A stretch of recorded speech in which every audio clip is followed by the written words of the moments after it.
Hello everyone, welcome to Vedastra. आज के इस वीडियो में हम लोग देखेंगे पार्ट टू, रेखाएं और कोण के पार्ट टू देखेंगे। ठीक है। लास्ट वीडियो में मैंने आपको बताया था बिंदु और इनसे रिलेटेड जितने भी छोटे छोटे टॉपिक्स थे उनके बारे में। उसको हम लोग एक बार रिवाइज कर लेते हैं, फिर आज के जो कॉन्सेप्ट्स हैं उनको फिर पढ़ेंगे। ठीक है। जस्ट थोड़ी सी देर में, विद इन अ मिनट्स, हम लोग उसे रिवाइज कर लेते हैं। देखिए, सबसे पहले बताया था बिंदु। बिंदु क्या होते हैं? बिंदु की कोई विमाएं ही नहीं होती, यानी कोई भी चीज को हम छोटा करें, बहुत छोटा कर दे, इतना छोटा कर दें कि वो दिखे ही ना, उसे बोलेंगे बिंदु। यानी कि बिंदु के पास कोई विमा नहीं होती है। बिंदु एक विमाहीन होती है ना। बिंदु विमाहीन होती है, यानी कि उसकी ना ही लंबाई होती है, ना ही चौड़ाई होती है, ना ही ऊंचाई होती है। ये बताया था मैंने आपको बिंदु के बारे में। उसके बाद हम लोगों ने पढ़ा था रेखा के बारे में।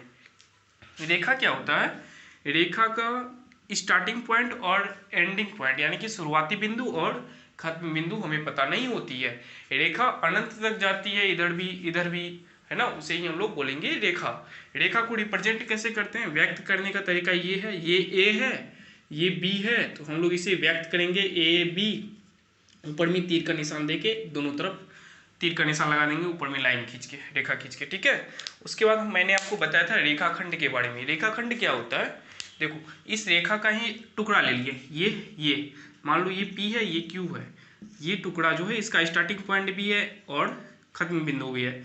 ये P और ये Q, तो हम लोग इसे कैसे दर्शाएंगे? ये PQ ऐसे, है ना। इससे पता चलता है कि इसका स्टार्टिंग पॉइंट है और खत्म पॉइंट भी है ना। और यहाँ पे जो तीर लगा है इसका मतलब इसका स्टार्टिंग पॉइंट नहीं है, ना ही खत्म पॉइंट है। ठीक है। अब हम लोग देखेंगे रेखा खंड के बाद देखते हैं किरण क्या होता है। किरण का एक स्रोत होता है। यहाँ से जैसे ये किरण निकला और कहाँ तक जा रहा है हमें पता नहीं होता, ये इन्फिनाइट तक जाता रहता है, अनंत तक। इसे ही हम लोग बोलेंगे किरण। मान लो ये पॉइंट ए है, ये कहीं पे बी मान लो, तो ए बी को यहाँ से पॉइंट देके ऐसे दर्शाएंगे, है ना। इससे पता चलता है कि यहाँ से तो स्टार्ट हो रहा है लेकिन इसका अंत बिंदु नहीं है। ठीक है। इसे ही हम लोग बोलेंगे किरण। ठीक है। किरण के बाद मैंने आपको बताया था, किरण के बाद क्या बताए थे, बोलिए। किरण के बाद मैं आपको बताया था कोलिनियर पॉइंट्स, यानी कि संरेखी बिंदुएं। संरेखी बिंदुएं क्या होते हैं? जब तीन या तीन से अधिक बिंदुएं मिलकर एक रेखा बनाती हो, या इसको ऐसे बोल सकते हैं, एक ही रेखा पर तीन या तीन से अधिक बिंदुएं जब हो, उस बिंदुओं को जो कि उस रेखा पर है उसे ही हम लोग संरेखी बिंदुएं बोलेंगे। संरेखी बिंदुएं क्या होते हैं?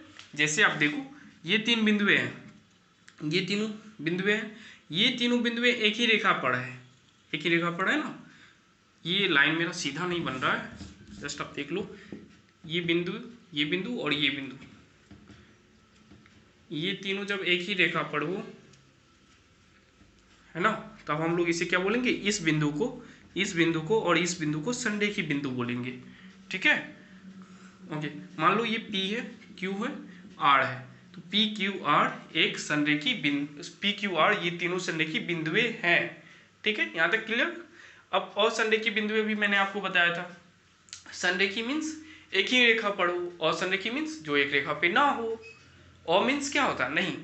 असंरेखी मीन्स जो एक रेखा पर ना हो, है ना। जैसे ये मान लो, ये बिंदु है, ये बिंदु है, ये बिंदु है, क्या ये तीनों बिंदु को मिलाने से एक रेखा बन रहा है?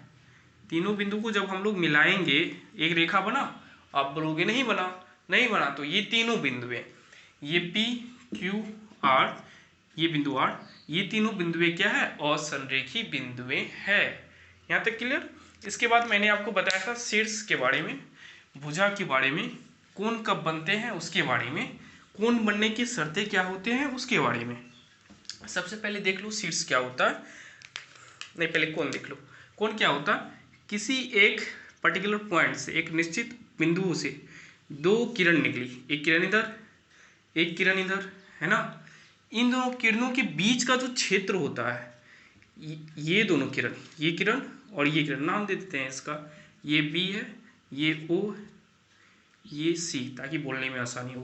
किरण OB और किरण OC के बीच का क्षेत्र को, किरण OB और किरण OC के बीच का क्षेत्र को हम लोग बोलेंगे किरणों के द्वारा बनाया गया कोण।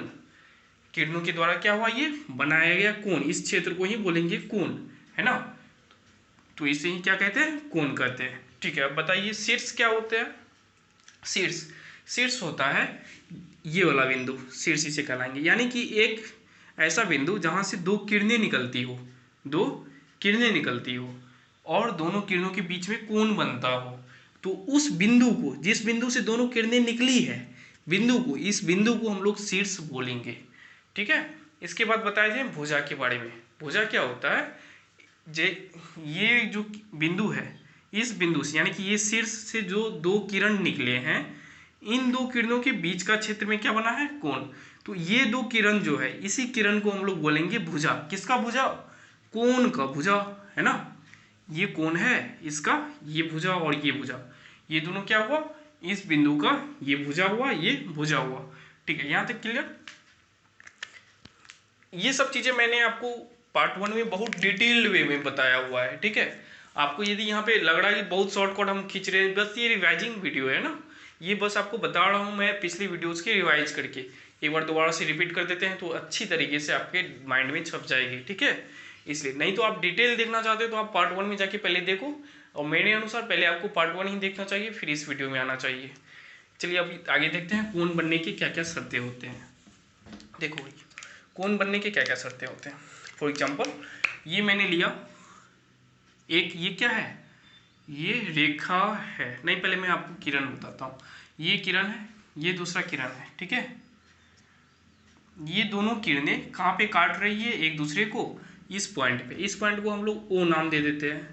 यहाँ जहाँ से निकली इसको बी, ए बी मान लेते हैं, ए, और यहाँ कहीं पे मान लेते हैं बी, ये पी और ये कहीं पे क्यू। ओके, अब बताइए आप, ये कौन बना, ये वाला, यानी कि पी ओ और ए ओ के बीच का क्षेत्र जो है, ये कौन बना। आप कैसे इसको बताओगे कौन बना या नहीं बना, इसका बताने का तरीका ये है, पी से ओ तक जो रेखा जा रही है, ये किस डायरेक्शन में जा रही है, इस रेखा के जाने की दिशा क्या है। देखियो, पी से ओ तक जा रही है, यानी ये रेखा ऐसे जा रही है, इसका डायरेक्शन ऐसे नीचे की तरफ, तीर इधर लगा हुआ, तो इसका मतलब क्या, ये नीचे की तरफ जा रहा है। और यहाँ से ए से ओ, ए ओ बी, यानी रेखा जो है ऐसे जा रही है, यानी कि इसका भी डायरेक्शन ऐसे है। दोनों देखो एक जगह जाके मिल रही है, पी ओ एक जगह यहाँ पे जाके मिली ओ पे, ए ओ एक जगह यहाँ पे आके मिली ओ पे, यानी कि ये दोनों किरण जो है ए ओ और पी ओ का दिशा एक और है, तो हम लोग बोलेंगे ये एक कोण है। यदि दिशा एक और नहीं होता, बोलते ये एक कोण नहीं है। क्लियर। अब देखिए, ये बताइए तो कौन है कि नहीं है, ये वाला। देखिए यहाँ से तुम इधर जा रहा ना, इधर ओ बी का डायरेक्शन किधर है, इधर, तो ये इधर जा रहा है, ओ क्यों, ये इधर जा रहा है, तो डायरेक्शन इधर हुआ, यानी कि इन दोनों के बीच का क्षेत्र को कौन बोलेंगे। अब देखियो, कौन बोलने के लिए सबसे पहली बात क्या, ये दोनों क्या होना चाहिए, दिशा एक ही होना चाहिए, या तो अंदर जाना चाहिए दोनों, या दोनों अंदर जाना चाहिए, दोनों बाहर निकलना चाहिए। यहाँ क्या हो रहा है, दोनों बाहर निकल रहा है, तो ये कौन है ना। अब ये वाला कंडीशन बताइए, ये वाला कंडीशन बताइए कौन है कि नहीं है, जल्दी बताइए। देखियो, ए से लेके ओ तक गया, ये तो डायरेक्शन इधर है ना, और ये ओ क्यू, ये इसका डायरेक्शन इधर है, ये इधर आ रहा है, ये इधर जा रहा है, ये इधर आ रहा है, ये इधर जा रहा है, यानी कि दोनों का दिशा एक और नहीं है, ये अंदर जा रहा है, ये बाहर जा रहा है ना। दिशा जब एक और नहीं हो तो ये कोण नहीं बनता है। ऐसे यहाँ पे भी देखो, पी ओ है, इसका दिशा इधर है, इसका दिशा इधर है ओ बी का, तो अलग अलग दिशा है ना, तो ये भी कोण नहीं बना। आप बोलोगे सर मैं तो ऐसे करता हूँ तो सारे तो कोण बन जाते हैं, ये भी, ये उस कंडीशन पे बनते हैं जब ये दोनों रेखा होती है ना, इधर भी जा रहा होता है, इधर भी जा रहा होता है, इधर भी जा रहा होता है, इधर भी जा रहा होता है। इस कंडीशन पे बोलेंगे ये चारों कोण है। देखो कैसे, ये इधर जा रहा, ये भी इधर जा रहा, कोण बना, ये इधर जा रहा, ये इधर जा रहा, कोण बना, ये इधर जा रहा, ये इधर जा रहा, कोण बन गया। ऐसे ही ये इधर जा रहा, ये इधर जा रहा, तो कोण बन गया, है ना। लेकिन मैंने आपको जो बताया ये क्या है, ये किरण है ना, इसका स्टार्टिंग पॉइंट है यहाँ पे और एंडिंग पॉइंट नहीं है, प्रारंभ बिंदु है बट खत्म बिंदु नहीं है, तो हम लोग बोलेंगे ये किरण है ना। किरण है तो किरण के कंडीशन में क्या होता है, यहाँ से तो इसका दिशा इधर है, इसका दिशा इधर है, ठीक है, तो यहाँ पे कोण बन जाता है। बट यहाँ पे इसका दिशा इधर है, इसका दिशा इधर है, इसलिए यहाँ पे कोण नहीं बनता। अगर यहाँ पे ये एरो लगा हुआ रहता तो इधर भी जा रहा है, इधर भी जा रहा है, तब ये कोण बन जाता है ना। ये सारी बातें मैंने आपको पिछले वीडियो में बता रखी थी, ठीक है। अब आगे की चर्चाएं करते हैं, जो कि आज के वीडियो में नेक्स्ट अगले कॉन्सेप्ट्स को हम लोग पढ़ते हैं। सबसे पहले देखिए, मैंने आपको यहाँ तक बता के छोड़ दिया था उस वीडियो में। अब देखिए क्या है, कोण के प्रकार पढ़ेंगे इसमें। कोण के प्रकार मतलब कोण जो होते हैं ना, जैसे ये, एक मिनट मैं इसे रब कर लेता हूँ।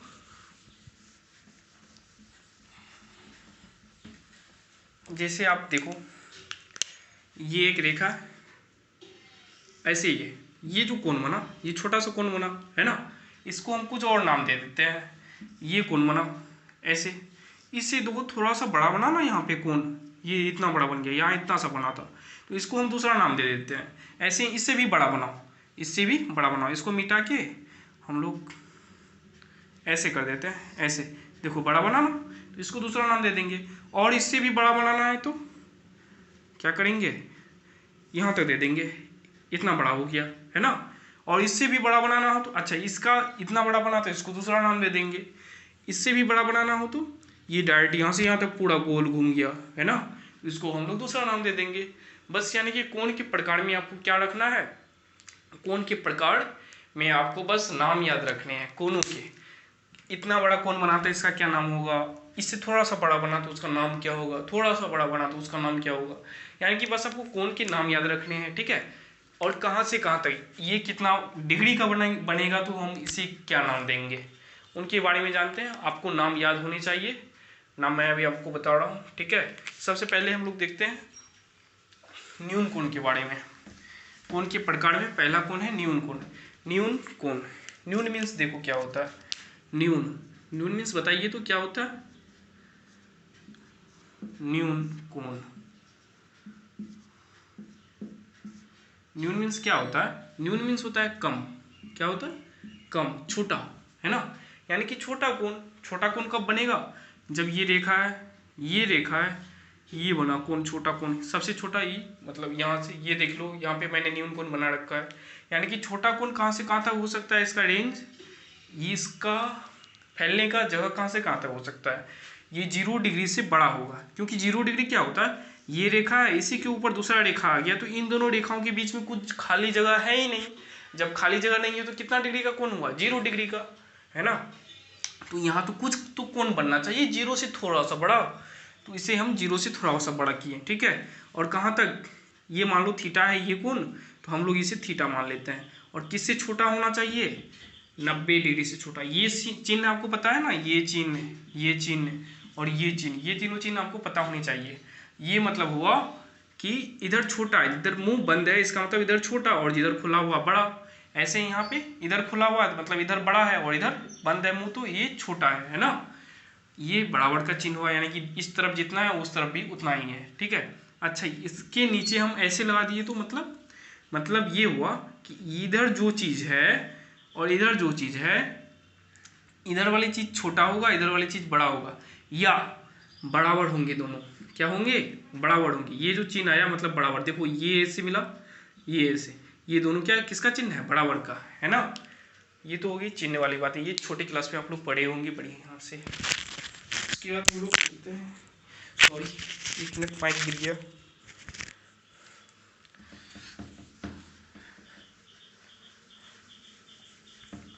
ओके, न्यून के बाद न्यून कोण का रेंज आप लोग देख लिए ना, ऐसे रेंज कहाँ से कहाँ तक, 0 डिग्री से बड़ा होना चाहिए और 90 डिग्री से छोटा होना चाहिए। ये थीटा मान लो, ये कोण बनाती, यानी थीटा का वैल्यू जो होगा, थीटा का वैल्यू 0 से बड़ा और 90 से छोटा होगा, है ना। थीटा का वैल्यू क्या होगा, 0 से बड़ा और 90 से छोटा होगा। उसके बाद देखिए, न्यून कोण के बाद हम लोग देखेंगे समकोण। समकोण, सम मीन्स समान, समकोण। देखियो,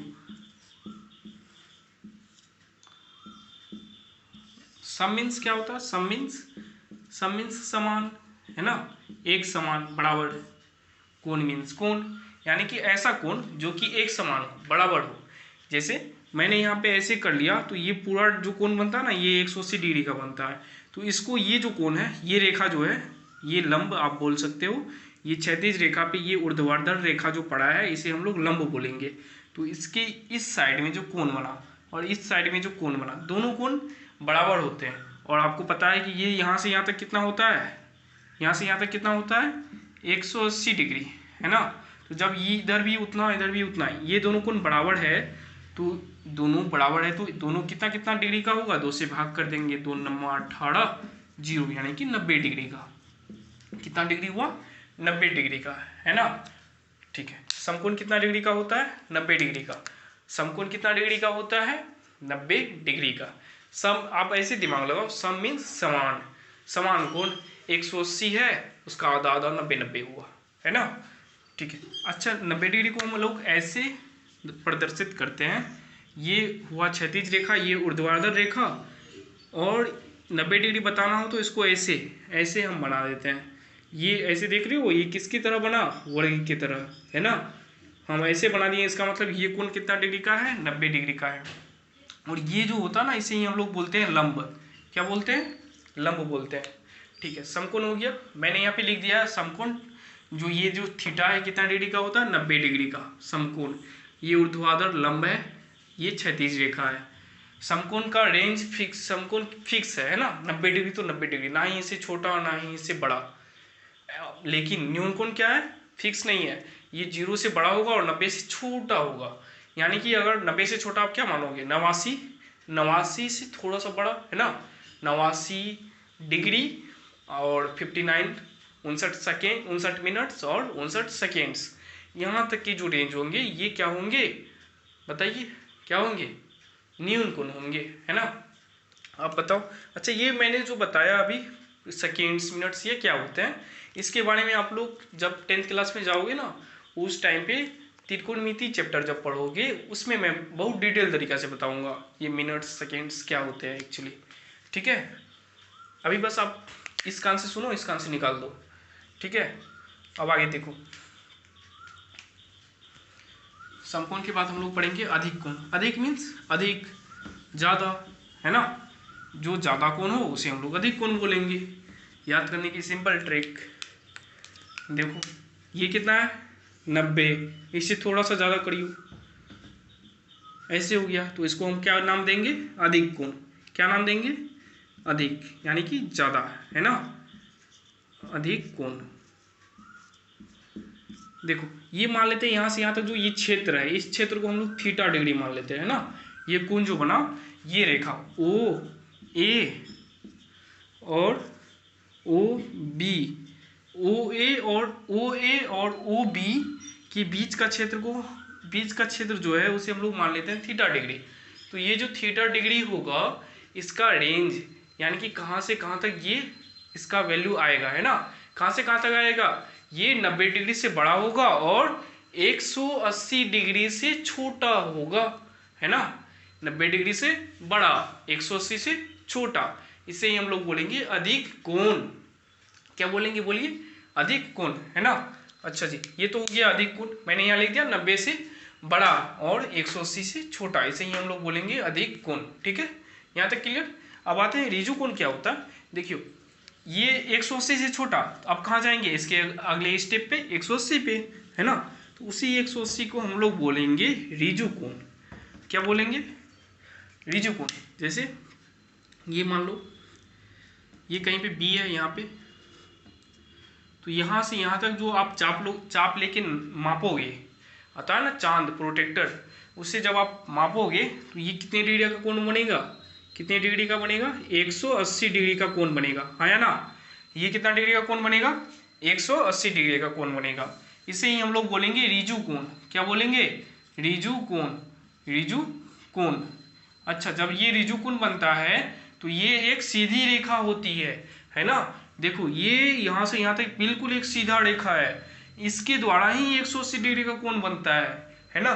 ठीक है, जैसे मैंने यहाँ पे बता रखा, ये ऋजु कोण है, ये यहाँ से यहाँ तक 180 डिग्री का कोण बनाएगा। ठीक है, उसके बाद हम लोग देखते हैं ऋजु कोण के बाद पूर्ण कोण, है ना। पूर्ण कोण क्या होता है, देखिए ये यहाँ से यहाँ तक 180 हुआ और यहाँ से यहाँ तक भी कितना होगा, 180, यानी यहाँ से यहाँ तक 180, यहाँ से यहाँ तक 180, ये दोनों बना दिए तो पूर्ण कोण बन गया। यानी पूर्ण कोण का मान कितना होगा, ऊपर वाले 180 जोड़ नीचे वाले 180, दोनों को जोड़ोगे तो आएगा 360, है ना। यानी कि पूर्ण कोण जो होता है वो कितनी डिग्री का होता है, 360 फिक्स वैल्यू है। जैसे समकोण 90 डिग्री का फिक्स है ना, इसी तरह से पूर्ण कोण भी 360 डिग्री का फिक्स है। इसी तरह से रीजो कोण भी 180 डिग्री का फिक्स है ना। अच्छा, पूर्ण कोण जो बनता है ये कैसे बनता है, देखो ये एक बिंदु है, इस बिंदु के द्वारा चारों तरफ बनाया गया कोण ही कहलाता है पूर्ण कोण। क्या कहलाता है, पूर्ण कोण, कंप्लीट एंगल। इस बिंदु से इस बिंदु के द्वारा यहाँ से लेके यहाँ तक चारों तरफ जो कोण बनता है उसे ही हम लोग बोलेंगे पूर्ण कोण, है ना। ठीक है, पूर्ण कोण हो गया। अब बताइए पूर्ण कोण के बाद हम लोग क्या पढ़ेंगे, पूर्ण कोण यहाँ तक हो गया ना पूर्ण कोण। अब पढ़ते हैं प्रतिवर्ती कोण क्या होती है। देखिए प्रतिवर्ती कोण, प्रति मीन्स क्या होता है बताओ तो, प्रति मीन्स होता है बाहर, यानी कि ऐसा कोण जो कि बाहर में बने। अच्छा, पूर्ण कोण के बारे में आप लोग लिख लो, मैंने यहाँ पे लिखा नहीं है।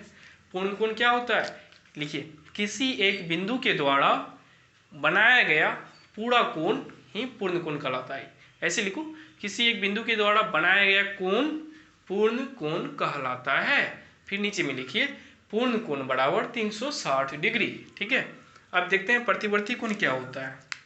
देखो ये एक रेखा, ये किरण मान लो, ये कोई बिंदु है, वो यहाँ पे शीर्ष है इस कोण का। ये कोई बिंदु मान ले बी, ये ए, ये बना थीटा।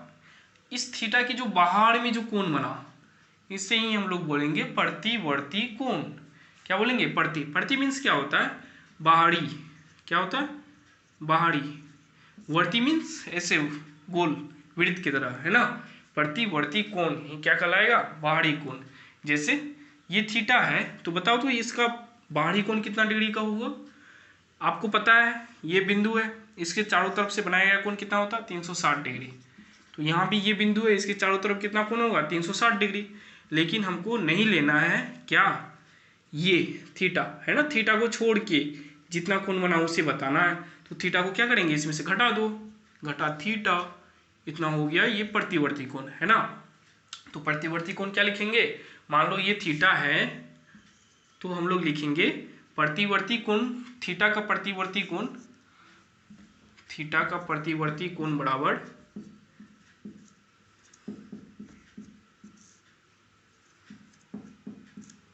कोण बराबर 360 माइनस थीटा। आपको क्वेश्चन में कैसे आएगा, यहाँ पे थीटा की जगह कुछ दे देगा, बोलेगा ये है 30 डिग्री, कितना डिग्री है, 30 डिग्री। तो आप बताओ कि इस थीटा का प्रतिवर्ती कोण कितना होगा। तो आपको पता है प्रतिवर्ती कोण निकालने के लिए क्या करेंगे, 360 में से ये वाला कोण घटा देंगे। ये पूरा कितना है, 360 में से ये नहीं लेना ना, यहाँ से यहाँ तक नहीं लेना है, तो इसको घटा दो 30 डिग्री, है ना। अब बताइए 330 डिग्री हुआ इसको घटाने के बाद। तो ये क्या हुआ, 330 डिग्री थीटा का प्रतिवर्ती कोण हुआ। क्लियर यहाँ तक, ठीक है। अब आगे जाते हैं हम लोग, अब पढ़ेंगे आसन्न कोणों के बारे में। आसन्न कोण ही है ना प्रतिवर्ती के। अच्छा, पूरक और संपूरक है, पहले इसके बारे में जान लेते हैं। पूरक क्या होता है, पूरक यानी कि ऐसा चीज जो उसे पूरा कर दे उसे ही बोलेंगे पूरक। पूरक कोण जब कोण के मामले में पूरा करे तो पूरक कोण। जैसे आप लोग देखते होंगे, आप लोग मान लो कोई काम यहाँ पे कर रहे हो, जैसे आप किसी कंपनी के एम्प्लॉय का एग्जांपल ले लेते हैं। कोई कंपनी का मालिक है, ठीक है, उनको काम करवाना है। उनका कंपनी कब चलेगा, जब उसका स्टाफ बढ़िया से काम करे, है ना। और स्टाफ का घर कब चलेगा, जब उसके कंपनी के मालिक उसे पैसा दे। यहाँ पे क्या होता है, स्टाफ और कंपनी का मालिक का जो रिलेशन होता है वो पूरक होता है ना, एक दूसरे की ज़रूरतों को पूरा करता है। स्टाफ का ज़रूरत मालिक पूरा करता है, मालिक का ज़रूरत स्टाफ पूरा करता है। इस कंडीशन पे क्या होती है, मालिक के बिना स्टाफ अधूरा है और स्टाफ के बिना मालिक अधूरा है ना। तो दोनों एक दूसरे को क्या कर रहा है, पूरा कर रहा है। तो इसी को हम लोग बोलेंगे पूरक। जो जैसे मालिक का पूरक कौन हुआ, स्टाफ, और स्टाफ का पूरक कौन हुआ, मालिक। ठीक है, इसी तरीके से हम कुछ दूसरा एग्जांपल ले लेते हैं।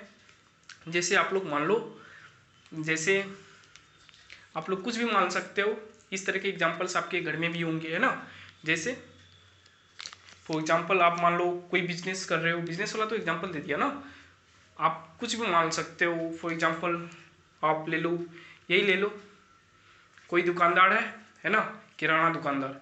वहाँ से हम लोग क्या करते हैं, उसको पैसे की ज़रूरत होती है हम लोगों को, उसके सामान की। तो हम लोग क्या करते हैं, वहाँ से जाके उसके सामान खरीदते हैं, उसको पैसे देते हैं। तो उसका ज़रूरत जो है क्या है, पैसा है। उसके पास पैसे दिए, उसका ज़रूरत पूरा हुआ। हमारा ज़रूरत क्या है, वहाँ से प्रोडक्ट खरीदना। उस प्रोडक्ट हमारे पास आया तो हमारे ज़रूरत पूरा हुआ। यानी कि एक दूसरे का ज़रूरत को कौन पूरा कर रहा है, हमारी ज़रूरत को वो दुकानदार पूरा कर रहा है, और दुकानदार की ज़रूरत को हम लोग पूरा कर रहे हैं। दुकानदार को क्या चाहिए, कस्टमर, और कस्टमर को क्या चाहिए, प्रोडक्ट। दोनों का ज़रूरत एक दूसरे से पूरा हो रहा है। तो क्या बोलेंगे, दोनों एक दूसरे का कॉम्प्लीमेंट्री है, दोनों एक दूसरे का पूरक है ना। दुकानदार का पूरक कौन, कस्टमर, उसका कस्टमर का पूरक कौन, दुकानदार, है ना। इसी तरह से यहाँ पे हम लोग पूरक कोण में देखते हैं। पूरक कोण में क्या होगा, ये मान लो ये कोई कोण है, ठीक है, ऐसे मान लेते हैं। पूरक मीन्स दोनों मिला के 90 डिग्री का कोण बनना चाहिए। ये हुआ ना, ये कोण मान लो। ऐसे यहाँ पे कुछ है, एक्स मान लो, ये वाई मान लो। मैंने यहाँ पे थीटा नहीं माना, एक्स वाई हमको दो वेरिएबल मानना था, दो चर राशियाँ, इसलिए मैंने दो अलग अलग राशियाँ मान ली। ठीक है, अब बताइए ये दोनों कितना हुआ, दोनों मिलके कितना होना चाहिए, 90 डिग्री समकोण बनना चाहिए। पूरक मीन्स समकोण बनना चाहिए, 90 डिग्री का कोण बनना चाहिए। यानी कि ये एक्स और वाई को जोड़ेंगे तो 90 डिग्री बनेगा। यानी कि मैं यदि बोलूं कि एक्स वाई एक दूसरे का पूरक कोण है, तो एक्स जोड़ वाई जो होगा वो 90 डिग्री का होगा, हुआ ना। ठीक है, एक दूसरे का पूरक कोण है तो कितना डिग्री का हुआ, 90 डिग्री का। अब यहाँ पे आप लोग बताइए, एक्स अगर 40 डिग्री है तो एक्स का पूरक कोण का मान कितना है, पहले ये बताओ। एक्स का पूरक कोण कौन है, वाई। मैं यहाँ पे फिर से लिख देता हूँ, एक्स का पूरक कोण क्या है, एक्स को कौन पूरा कर रहा है, एक्स की जरूरतों को कौन पूरा करता है, वाई की जरूरतों को एक्स की जरूरतों को वाई की जरूरतों को एक्स।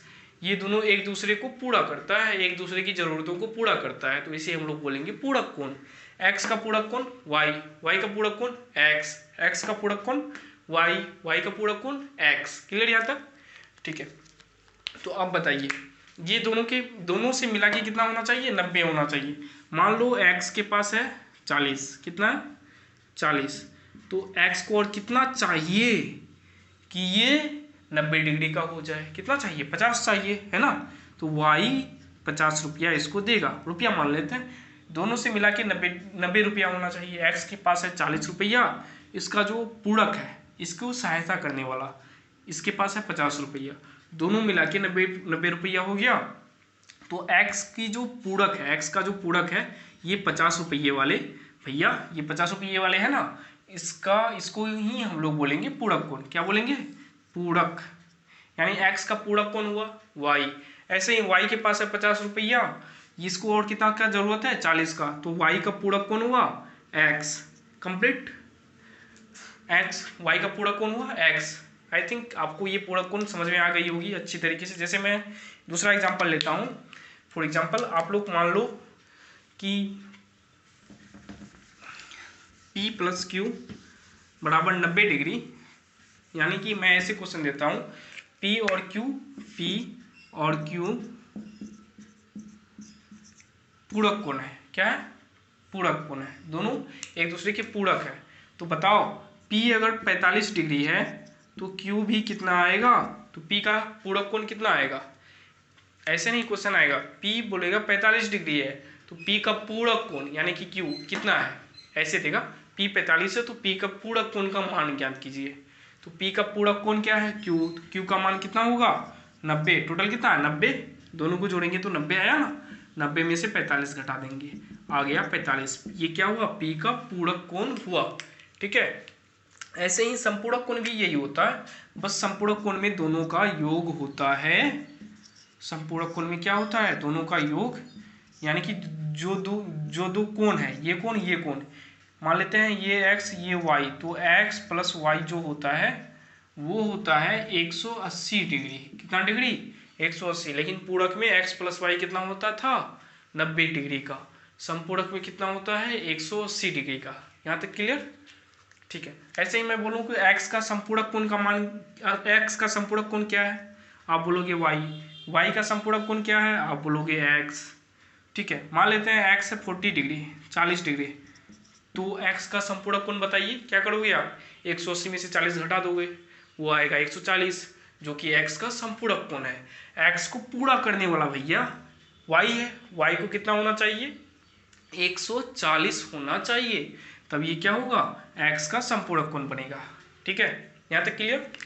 अब जानते हैं पूरक संपूरक हो गया, आप इसे लिख लो, पूरक कोण लिख के डैश दीजिए, लिखिए। मान लेते हैं लिखना है, क्या लिखना है आपको, x और y एक पूरक कोण है, तो x जोड़ y होगा 90 डिग्री का, ठीक है, बस इतना ही लिखना। ऐसे ही संपूरक कोण मान लो, एक्स वाई यदि संपूरक कोण है तो x जोड़ y होगा 180 डिग्री, x जोड़ y बराबर 180। क्लियर। अब जानते हैं आसन्न कोणों के बारे में। आसन्न कोण क्या होता है, देखो मैं इसे रब करूं, समझाने में अच्छा होगा, ज़्यादा स्पेस मिल जाएगा मुझे। देखो आसन्न कोण बनने के 3 कंडीशन होते हैं। सबसे पहला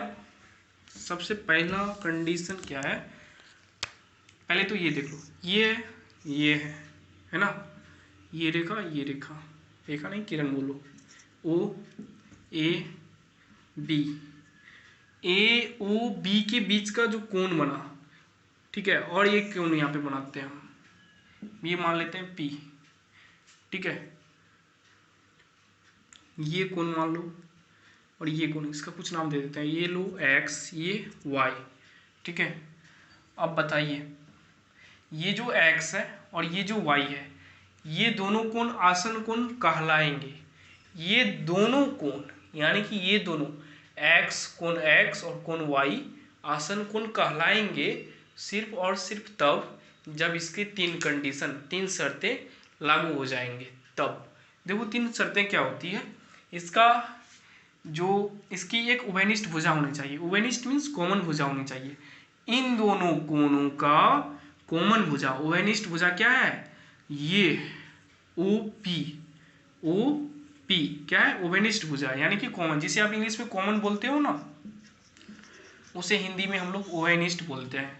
तो OP क्या होनी चाहिए, एक उभयनिष्ठ भुजा होनी चाहिए, ठीक है। ऐसे ही OA क्या होनी चाहिए, उभयनिष्ठ भुजा नहीं होनी चाहिए।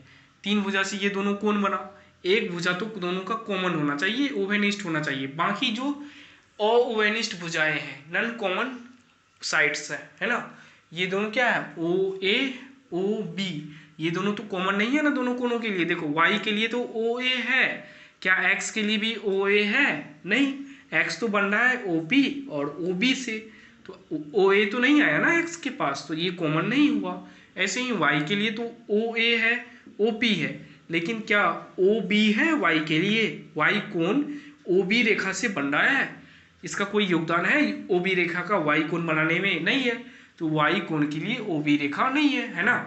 तो क्या बोलोगे, ये दोनों रेखा अउभयनिष्ठ रेखा है, नॉन कॉमन साइड्स हैं, है ना, ये दोनों OA और OB। तो हम लोग इसे बोलेंगे क्या, ये दोनों जो अउभयनिष्ठ रेखा है, ये उभयनिष्ठ रेखा के ऑपोजिट साइड में होने चाहिए, उल्टे साइड में होने चाहिए, यानी कि इसके ये इस साइड में है, इसके OP के ये इस साइड में, इस साइड बोले तो दायां साइड, ये साइड बोले तो बायां साइड, है ना। OP के दायां साइड में OA हो, OP के ही बायां साइड में OB हो, यानी कि उभयनिष्ठ रेखा के दायां साइड और बायां साइड में अउभयनिष्ठ रेखाएं होनी चाहिए। उस टाइम पे बोलेंगे हम लोग, क्या बोलेंगे, पहला कंडीशन क्या, हम लोग क्या बोलेंगे, ये आसन्न कोण है, और एक कंडीशन है वो भी लागू हो जाए तब बोलेंगे आसन्न कोण है। पहला कंडीशन क्या लिखा है नहीं बताए, क्या होता है, एक उभयनिष्ठ भुजाएं होनी चाहिए। देखो OP है पहला कंडीशन, उनमें एक उभयनिष्ठ शीर्ष वाला लास्ट में मैं बताऊंगा आपको, उनमें एक उभयनिष्ठ भुजा होनी चाहिए, ठीक है, ये कंडीशन हो गया। दूसरा कंडीशन क्या होगा, उनकी वे भुजाएं जो उभयनिष्ठ नहीं है। इन दोनों कोण की वे भुजाएं जो उभयनिष्ठ नहीं है, ये और ये दोनों भुजाएं क्या है, उभयनिष्ठ नहीं है। तो इसे हम क्या बोलेंगे, उभयनिष्ठ नहीं है तो उभयनिष्ठ भुजा के विपरीत, उभयनिष्ठ नहीं है वो उभयनिष्ठ भुजा के विपरीत और स्थित हो। ये उभयनिष्ठ भुजा के विपरीत और स्थित है, ओ बी और ओ ए, हाँ है, तो इसे हम लोग बोलेंगे आसन्न कोण। और एक कंडीशन, इसके जो शीर्ष है, ये कोण और ये कोण के शीर्ष, ये क्या है, शीर्ष दोनों उभयनिष्ठ होने चाहिए, यानी कि एक ही शीर्ष होना चाहिए दोनों कोणों के लिए। ये तीनों कंडीशन, उभयनिष्ठ शीर्ष होना चाहिए, उभयनिष्ठ भुजा हो, ये भुजा उभयनिष्ठ है, उनकी वे भुजाएं जो अउभयनिष्ठ है दोनों विपरीत दिशाओं में होनी चाहिए उभयनिष्ठ भुजा के। ये तीनों कंडीशन, ये तीनों शर्तें जब फॉलो कर ले, ये तीनों कंडीशन जब लागू हो जाए तब बोलेंगे ये दोनों कोण आसन्न कोण है। ठीक है, वेरी इंपॉर्टेंट कॉन्सेप्ट, ये बहुत इंपॉर्टेंट कॉन्सेप्ट है, आपको क्वेश्चन बनाने में बहुत ये मदद करेगा ये कॉन्सेप्ट। ठीक है, बहुत बढ़िया से इसे सीख लो, बढ़िया से पूरा कंसंट्रेशन इस पर लगाओ, है ना। अब बताओ क्या ये है, ये एक उभयनिष्ठ भुजा है, बताइए, ओ है, ये पी, ये क्यू, ये आर, ये कोण बना, मान लेते हैं एम, ये कोण बना एन। मैं आपसे पूछ रहा हूँ, बताओ ये क्या उभयनिष्ठ है, बताओ आप क्या बोलोगे। सबसे पहली बात, हम उभयनिष्ठ क्या खोजेंगे, शीर्ष खोजेंगे, या उभयनिष्ठ आप भुजा खोज लो, मैं पहले शीर्ष खोज रहा हूँ। ठीक है, ये शीर्ष देखो, एम का भी शीर्ष ये है, एन का भी शीर्ष ये है, हाँ है, पहला कंडीशन तो हो गया फॉलो, है ना। दूसरा कंडीशन बताइए क्या होना चाहिए, उभयनिष्ठ भुजा होनी चाहिए, ओ आर उभयनिष्ठ भुजा है, एम का भी एन का भी, एम के लिए भी, कोण एम के लिए भी एक भुजा क्या है, ओ आर, कोण एन के लिए भी एक भुजा क्या है, ओ आर, तो ओ आर क्या है, एक उभयनिष्ठ भुजा है इन दोनों कोणों का, तो दूसरा कंडीशन भी फॉलो हो गया, है ना। अब तीसरा कंडीशन क्या होने चाहिए, इनकी जो अउभयनिष्ठ भुजाएं हैं वो उभयनिष्ठ भुजा के विपरीत और स्थित होने चाहिए। उभयनिष्ठ भुजा क्या है, ओ आर, इसके विपरीत और स्थित है ओ क्यू और ओ पी, हाँ है, तो तीनों कंडीशन फॉलो हो गया, है ना। जब तीनों कंडीशन फॉलो हो जाए हम लोग बोलेंगे ये आसन्न कोण है। ठीक है, अब बताओ तो नेक्स्ट एग्जांपल, बोरिंग नहीं होना, इसे समझना है ठीक से। ठीक है, हो सकता है आप लोग बोर हो, बट कंसंट्रेशन बनाए रखिए थोड़ा सा और। ये देखो, मैं ये दे दिया, क्या दिया, ऐसे दे दिया। ठीक है, ये ओ है, ए है, पी है एंड ये क्यू है। हम पूछें ये कुछ मान लो एम मान लेते हैं, ये एन मान लेते हैं, हम बोलेंगे एम एन एक दूसरे के उभयनिष्ठ है, सॉरी आसन्न कोण है, एम एन, कोण एम और कोण एन, कोण को ऐसे दर्शाते हैं, ये हुआ ना, ये एम लिखे तो इसका मतलब ये एम कोण हुआ, ये एन लिखे तो इसका मतलब ये कोण एन हुआ, ये दोनों कोण आसन्न कोण है। आप बताइए तो आप कैसे बताओगे। सबसे पहला कंडीशन क्या है, शीर्ष उभयनिष्ठ होने चाहिए, दोनों कोणों के उभयनिष्ठ शीर्ष है यहाँ पे, हाँ जी है, तो उभयनिष्ठ शीर्ष है तो हम बोलेंगे ये एक आसन्न कोण का पहला कंडीशन फॉलो कर लिया। उसके बाद उभयनिष्ठ भुजाएं होनी चाहिए, ओ पी देखो, ओ पी, कोण एम और एन लिख देते हैं, कोण एम और कोण एन के उभयनिष्ठ भुजाएं हैं, हाँ है, तो दूसरा कंडीशन भी फॉलो हो गया। तीसरा कंडीशन क्या है, ये जो उभयनिष्ठ भुजाएं हैं इसकी विपरीत और दोनों अउभयनिष्ठ भुजाएं होनी चाहिए, क्या है, हाँ है, इसकी विपरीत और है ना दोनों अउभयनिष्ठ भुजाएं, तो है, तो तीनों कंडीशन फॉलो हो गया। तो फिर हम लोग क्या बोलेंगे, एम और एन आसन्न कोण है। ठीक है, आसन्न कोण है। उसके बाद हम लोग देख लेते हैं दो आसन्न कोण से एक रैखिक युग्म कैसे बनता है। देख लो भैया, ये देखो, ये कंडीशन आप बताओ तो, ये वाली चीजें, ये तो हो गया ना। अब ये वाली चीजें बताइए, ये एक रेखा है ना, ये मान लेते हैं ओ ए, रेखा नहीं किरण है, ये ओ ए, ये मान लो आप ओ पी, ठीक है, ओ पी। अच्छा एक इधर भी दे देता हूँ, ये मान लो आप ओ बी, ये तीनों बताओ तो, ये कोण और ये कोण, कोण एम और ये कोण एन, ये दोनों कोण आसन कोण है या नहीं है? ये सीधी रेखा है, बिल्कुल भी टेढ़ी नहीं है, ठीक है। ये तीनों कोण आसन कोण है या नहीं है, बताइए तो। तीनों नहीं, दोनों कोण एम और एन आसन कोण है या नहीं है, आप लोग कैसे बताओगे? सबसे पहला कंडीशन, तीनों कोण का एक उभयनिष्ठ शीर्ष होना चाहिए। देखो उभयनिष्ठ शीर्ष है ये बिंदु, इसका भी इसका भी, पहला कंडीशन फॉलो हो गया। दूसरा कंडीशन, इसकी एक उभयनिष्ठ भुजाएं होनी चाहिए, इस कोण का भी इस कोण का भी। उभयनिष्ठ भुजा ओपी है, हाँ है, तो दूसरा कंडीशन भी फॉलो हो गया। तीसरा कंडीशन, उभयनिष्ठ भुजा ये है, अउभयनिष्ठ भुजा ये है, ओ बी और ओ ए क्या है, अउभयनिष्ठ भुजाएं हैं। ये दोनों भुजाएं क्या होनी चाहिए? उभयनिष्ठ भुजा के विपरीत और स्थित होने चाहिए। क्या है? हाँ जी है। तो तीनों कंडीशन फॉलो हो गया। जब ये तीनों कंडीशन फॉलो हो गया, हम लोग बोलेंगे कोण एम और कोण एन क्या है? आसन्न कोण है, ठीक है। कोण एम और कोण एन क्या है? आसन्न कोण है। अब बताइए यहाँ पे, ये वो सिंपल वाली आसन्न कोण नहीं है, ये वाला है ना, इस पे देखो सीधा लाइन है, तो हम लोग क्या बोलेंगे? ये जो आसन्न कोण बना, ये रैखिक युग्म बना, है ना। देखियो, ये आसन्न कोण कोण एम और कोण एन से क्या बना? एक सीधा रेखा बना, यहाँ से यहाँ तक, है ना, ए से बी तक एक सीधा रेखा बना, इसे ही बोलेंगे रैखिक युग्म कोण, है ना, ठीक है, सीधा रेखा बना। अब बताइए तो ये एम और एन, जब ये सीधा रेखा बनता तो कितना डिग्री का कोण बनता है? 180 का। तो ऐसे हम बांटे हैं ना, ये एम है ये एन है, तो एम प्लस एन कितना होगा? 180 डिग्री का। इसे ही बोलेंगे हम लोग रैखिक युग्म, है ना। यहाँ पे मैंने लिख दिया है, शायद आप लोगों को दिखाई नहीं देती होगी नीचे, एक बार मैं पढ़ के आपको बता देता हूँ।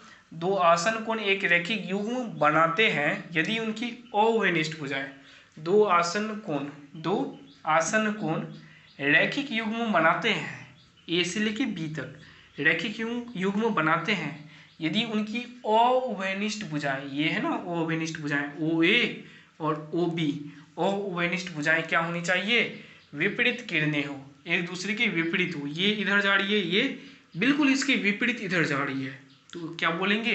ये क्या है?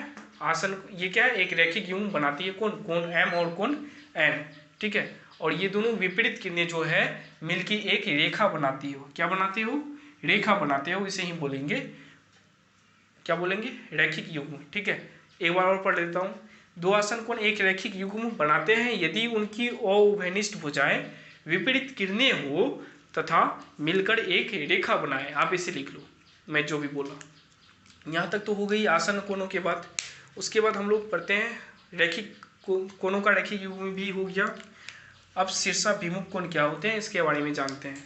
मैं इन सारी चीज़ों को अब मैं रब कर रहा हूँ, जस्ट होल्ड फॉर मिनट।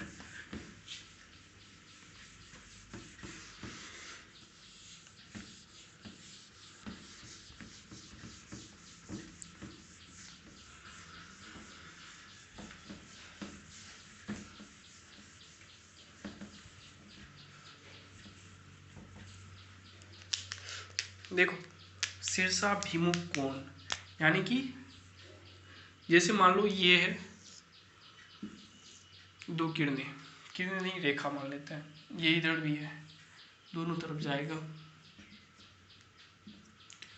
हम लोग क्या पढ़ रहे हैं? शीर्षाभिमुख कोण, बहुत इंपॉर्टेंट टॉपिक है ना, इसके बिना आप क्वेश्चन को हिला नहीं पाओगे, इस कॉन्सेप्ट के बिना। शीर्षाभिमुख कोण के बारे में हम लोग जानेंगे। क्या होते हैं शीर्षाभिमुख कोण? देखिए, शीर्षा नाम से ही पता चला, शीर्ष का भिमुख उल्टा, मुख के उल्टा। ये मान लो एक शीर्ष है, इस शीर्ष का उल्टा शीर्ष ये है, ये दोनों कोण के बारे में हम लोग पढ़ेंगे, है ना। इन दोनों कोण के बीच में क्या संबंध होते हैं, उस संबंध के बारे में पढ़ेंगे। ये संबंध क्या होता है मैं पहले आपको बता देता हूँ, फिर इसको प्रूव करके बताऊंगा। ये मान लो कोई कोण, ये कोई पॉइंट बी है, ये सी डी ई ओ मान लो इसे, ठीक है। अब बताइए, ये जो है ये कोण कैसे लिखते हैं? ये कोण लिखे, कोण ओ लिखना हो हम क्या लिखेंगे, ये वाला कोण लिख रहे हैं ना, ये कोण कौन कौन रेखाओं से मिलके बना है, बी ओ और ओ सी से, है ना। तो क्या लिखेंगे, ओ को बीच में देंगे, ओ को बीच में देंगे और हम इसे लिखेंगे बी ओ और ये सी, है ना, बी ओ सी। या आप इसे ऐसे भी लिख सकते हो इधर से, ओ तो हमेशा बीच में ही रहेगा, ओ को बीच में ही देना है, ठीक है। सी क्या लिखेंगे, सी ओ बी, सी ओ बी, ये हुआ कोण को लिखने का तरीका, ये हुआ कोण का चिन्ह, है ना, ऐसे जो मैंने बताया है, ये क्या हुआ, कोण का चिन्ह है, ठीक है। अब आगे देखिए, ये जो कोण है, कंडीशन क्या होते हैं, इस पढ़ने में हम लोग पढ़ेंगे क्या, बी ओ सी जो होती है, कोण बी ओ सी बराबर होती है कोण ई ओ डी के, किसके बराबर होती है, कोण ई ओ डी के, यही है शीर्षाभिमुख कोण का कंडीशन। ये कैसे बराबर होती है मैं आपको अभी प्रूव करके बताऊंगा। ऐसे ही बी ओ ई, क्या, कोण बी ओ ई बराबर होगी कोण सी ओ डी के, किसके, सी ओ डी के, है ना। ये दोनों कोण आपस में बराबर होते हैं, ये दोनों चीज़ें आपको याद रखने हैं। कैसे होता है ये मैं आपको प्रूफ अभी बता रहा हूँ, इसका प्रूफ देख लो। मान लेते हैं, क्या माने, कुछ नहीं मानते हैं। ये देखो बी ओ डी, ध्यान से देखिए, बी ओ डी क्या है, एक सीधा रेखा है ना, सीधा रेखा है, तो ये कितने डिग्री का कोण बनाएगा, 180 डिग्री का, है ना। तो बी ओ डी कौन कौन सा कोण बन रहा, बी ओ सी, कोण बी ओ सी, ये कोण बी ओ सी जोड़ कोण सी ओ डी, कोण सी ओ डी बराबर कितना डिग्री, 180 डिग्री, है ना, ठीक है। इसी तरीके से आप बताओ, सी ओ डी, ये देखिए सी ई क्या है, एक रेखा है ना, सी ई एक रेखा है, क्या बोल सकते हैं, ये इसे मान लेते हैं पहली जानकारी, समीकरण फर्स्ट। नहीं पता है समीकरण क्या होता तो मान लो पहला जानकारी नंबर 1, ठीक है। अब मान लो ये सी ओ ई क्या है, एक रेखा है, तो कोण सी ओ डी, कौन सा कोण, सी ओ डी प्लस कोण ये डी ओ ई, कौन सा, कोण डी ओ ई बराबर कितना होगा, ये एक सीधा रेखा है ना। और मैंने आपको अभी तुरंत पढ़ाया है रैखिक युग्म का, ये कोण है, ये क्या है, रैखिक युग्म, ये कोण और ये कोण कितना डिग्री का होता है, दोनों मिला के 180। तो ऐसे ही यहाँ पे ये और ये मिला के कितना होगा, 180, किस नियम से होता है, रैखिक युग्म के नियम से। ओके, ये हो गया दूसरा जानकारी, आया ना, कि कौन सा जानकारी, दूसरा जानकारी। अब देखिए कंपेयर करते हैं हम इसको, पहला जानकारी और दूसरा जानकारी को तुलना करने पर समीकरण, इस जानकारी को हम लोग समीकरण बोल देते हैं, संबंध, समीकरण 1 तथा समीकरण 2 को तुलना करने पर, क्या करने पर, तुलना करने पर क्या किए तुलना में, देखो बी ओ सी, क्या, बी ओ सी, सी ओ डी, यहाँ पे सी ओ डी, डी ओ ई, इससे क्या पता चलता है, इधर सी ओ डी का मान जितना है उतना, इधर सी ओ डी का मान जितना है उतना। यहाँ से हम लोग ऐसे बोल सकते हैं, देखो ये दोनों 180 के बराबर है ना, तो ये दोनों क्या हुआ, ये दोनों भी, इधर जब इसका मान, ये दोनों का मान कितना है 180, ये दोनों का मान कितना है 180, इन दोनों को जोड़ेंगे, इस पूरा, ये पूरी चीज़ों का मान कितना है 180, ऐसे ही ये पूरी चीज़ों का मान कितना है 180, इसका भी मान 180, इसका भी मान 180, है ना। तो दोनों बराबर है ना आपस में, ये भी 180 के बराबर, ये भी 180 के बराबर, तो ये इसके बराबर। तो यहाँ पे हम लोग लिखेंगे, क्या लिखेंगे, कोण बी ओ सी प्लस कोण सी ओ डी बराबर है कोण सी ओ डी, कैसा लिखता है भैया, ठीक से लिखो, बी ओ सी प्लस कोण सी ओ डी बराबर होंगे कोण सी ओ डी प्लस कोण डी ओ ई के, है ना। देखो BOC यही है ना, BOC plus COD, BOC plus COD। उसके बाद क्या है, COD plus DOE, COD plus DOE, वही लिखे हैं, दोनों आपस में बराबर है। इसका मतलब यहाँ भी COD यहाँ भी COD दोनों एक ही वैल्यू है, इधर लाएंगे तो ये माइनस हो जाएगा, कट जाएगा, है ना। यहाँ से क्या आया, BOC बराबर होंगे DOE के। क्या है BOC बराबर होंगे DOE के। ये कौन इसके बराबर हुआ, ये हो गया हमारा प्रूव्ड, है ना, यही मैं प्रूव्ड कर रहा था। अच्छा जी, यहाँ पे ये कैसे काट दिए, ये देखो बराबर के जब इसको इस साइड लाते हैं तो ये प्लस का चिन्ह है ना, कुछ नहीं है तो क्या होता है, प्लस, जो कि छिपा हुआ रहता है। इस साइड लाएंगे तो माइनस हो जाएगा, माइनस का COD, तो प्लस का COD माइनस का COD, प्लस का COD माइनस का COD, दोनों क्या हो जाएगा, कट के जीरो, है ना, इसलिए मैं डायरेक्ट इसे काट दिया यहाँ पे। ओके, इसी तरह से जैसे यहाँ पे हम लोग बताए ना, ये इसके बराबर है प्रूव्ड करके, और क्या लिखेंगे आगे, इसी तरह से ये जो कोण है, कोण BOE, कौन सा कोण BOE बराबर होंगे किसके, कोण COD के, कोण COD के, है ना। आप इसे ऐसे लिख सकते हो, या नहीं तो आप चाहते हो कि मैं इसे भी प्रूव करूं, आपने क्या करना, आप ऐसे करो BOE प्लस, ऐसे मान लो B यहाँ से आता है BOD रेखा तक, ये दोनों का जोड़ कितना 180, ऐसे ही EOC रेखा था, ये दोनों का जोड़ कितना 180, यहाँ से क्या आएगा, ये इसमें भी आ गया, इस पहले वाले समीकरण में भी ये गोला कोण EOD, दूसरे वाले समीकरण में भी आ गया EOD, दोनों समीकरण में आ गया, जैसे यहाँ पे काटे वैसे ही कट जाएगा, तो ये इसके बराबर आ जाएगा जैसे यहाँ पे आया। ठीक है, यहाँ तक क्लियर। अब हम लोग क्या करेंगे, आपके जो NCERT के क्वेश्चन है चैप्टर नंबर 6.1, ठीक है, 6.1 के जितने भी क्वेश्चन है, सारे क्वेश्चन आप आराम से बहुत ही इजीली उसे सॉल्व कर सकते हो। आपको इस सारे कॉन्सेप्ट्स को लिखने के बाद अब क्या करना है, उन सारे क्वेश्चंस को बनाने हैं, ठीक है, खुद से बनाने हैं। हालांकि मैं आपको उसके वीडियो सॉल्यूशन वीडियो दूंगा, ठीक है, लेकिन आपको क्या करना है, उसे देखना नहीं है, खुद से बनाइए। जहाँ पे डाउट होता है तब आप वीडियो खोलो, उसको देखो, ठीक है, डाउट होने के बाद ही उसे खोल के देखना, नहीं तो नहीं देखना। कम से कम कोशिश कीजिए किसी भी क्वेश्चन का सॉल्यूशन देखने का, ठीक है। नेक्स्ट वीडियो जो आएगी वो आएगी एक्सरसाइज 6.1 का सॉल्यूशन, फिर उसके बाद नेक्स्ट कॉन्सेप्ट बताऊंगा, उसके सॉल्यूशन आएंगे, ठीक है। एक्सरसाइज 6.1 NCERT के सॉल्यूशन आएंगे, ऐसे ही भारतीय वन के भी आएंगे 6-7A का सॉल्यूशन। वो क्वेश्चन ही आएंगे जो हमें लगेगा कि आप लोगों से थोड़ा सा हार्ड हो सकता है बनाने में, बाकी हार्ड तो है ही नहीं, है ना, थोड़ा सा हार्ड लग सकता है, जहाँ पे आप लोग फंस सकते हो, बस वही क्वेश्चन मैं भारतीय भवन के यहाँ पे डिस्कस करूँगा, बाकी NCERT के सारे क्वेश्चन मैं बताऊँगा, ठीक है। तब तक के लिए थैंक यू आप सबका, धन्यवाद वेदास्त्रा को देखने के लिए, गुड बाय।